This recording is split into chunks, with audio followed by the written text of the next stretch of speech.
What's up, everybody? Ashton here. Sorry for the late post, but we're here. We made it. So we're gonna get this thing done. Today we're gonna be talking a little bit about the James Webb Telescope and kind of looking at its early universe discovery so far. Reason I picked this topic because it connects with so many of the different things that we've talked about in class, and there's just so many good different key points to pick up on, and I figured it'd be easy to talk about. So let's get into it. So of course the James Webb Telescope, it's actually usually referred to as the Webb Telescope or JWST. It was actually launched in December of 2021. It's currently positioned about 1,000,000 miles away from Earth at the moment, near a location called L2.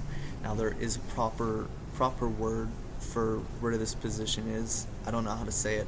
I'll go ahead and try. Lagrange is where it's located, aka L2. Anyways, Webb is a little bit different than your normal telescope. It's mainly designed to observe infrared light, and when you're looking at some of these stars that are super old and distant, it's pretty important. We'll get into that a little bit later on. So one of the things from class that connects with the Webb most is the idea that we're all should be familiar with, of looking back in time. Of course, light travels extremely fast, but it still takes time to get where it's going. So when we look at something really far away, of course, we're looking at what it looked like in the past.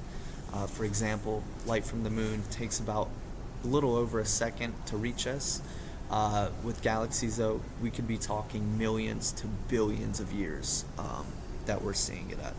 So if light from a galaxy has been traveling toward us for over 13 billion years, we're looking at what it looked like 13 billion years ago. Really strange, super cool concept. NASA actually explains this as one of the main reasons Webb was created. It allows astronomers to look extremely far away, and therefore extremely far back into the history of the universe. This also connects with redshift that we've talked about, because the universe is expanding, light's traveling through space, getting stretched into longer waves. The further away an object is, of course, the more extreme that effect can become. That light that originally left the galaxy, whether it's visible or ultraviolet light, eventually it can be shifted into infrared light by the time it reaches us. So that's why it's pretty important for the JSWT to use infrared light to observe. Just super useful instruments they put on this telescope. Super useful. Now, this probably leads into the coolest part of the Webb, the galaxies it's discovering. Like for instance, in January of 2026, it discovered a galaxy we call MOM-Z14. Now, redshift on this galaxy is about 14.44, and we're seeing this galaxy as it existed only around 280 million years after the Big Bang. And you're probably like, damn, that's a lot of time. Yes, it is, but considering the universe is about 13.8 billion years old, 280 million years is incredibly early. I think we can all agree on that. What makes it even more interesting is that some of these early galaxies are brighter and more developed than astronomers expected, actually. One of the researchers involved with MOM-Z14 said that the early universe looks nothing like we predicted. That quote comes from astronomer Rowan Naidu in January 26th report from the European Space Agency. And that being said, that relates actually directly to the galaxy evolution. Today we see large spiral galaxy, elliptical galaxies, irregular galaxies, and groups and clusters. But all of those structures had to develop from something. By looking at extremely young galaxies, Webb gives us and astronomers a chance to study it closer and begin that process of kind of understanding how things have changed to how they are today. Pretty cool.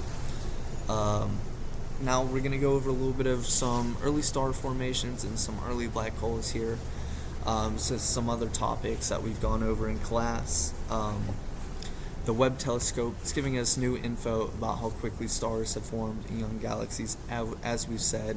With all the NASA reports that the Webb's doing, there's actually more massive galaxies in the early universe than scientists originally expected. And their main explanation for this is stars were forming faster or in greater numbers during that time.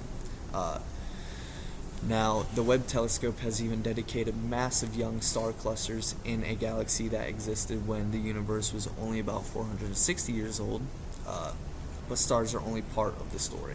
So, they're also changing black holes, like I said, at the center of a tiny galaxy called Abell 2744-QS01.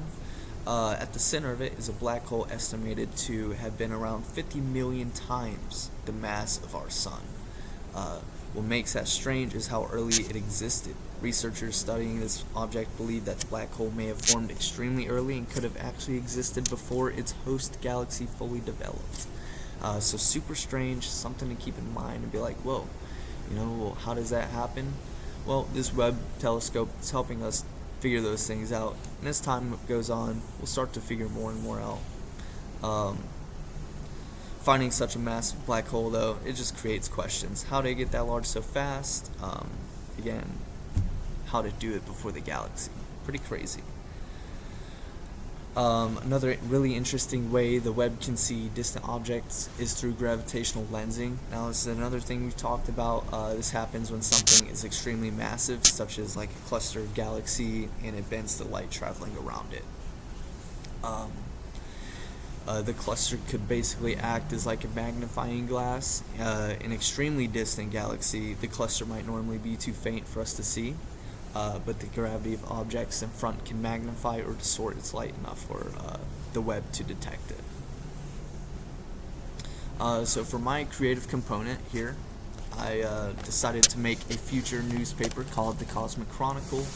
Instead of just making like a model telescope, I wanted to kind of imagine what a major Webb discovery might look like if it appeared as breaking news several years into the future. So my article is dated March 15th, 2035, and the headline says, obviously, Webb breaks a cosmic record. Obviously, the 2035 discovery itself is all fictional, but it's going to be supported off scientific, creative facts that actually Webb has discovered. So there's some truth to this. On page 1 here, I've included an idea of redshift and explained that the Webb is not only looking across space, but it's also looking back in time. I also included some infrared light because that is one of the main reasons the Webb is even able to observe. Pretty cool. Cool little pictures. I'll also like scan this into the submission or whatever. So if you want to take a closer look, you can.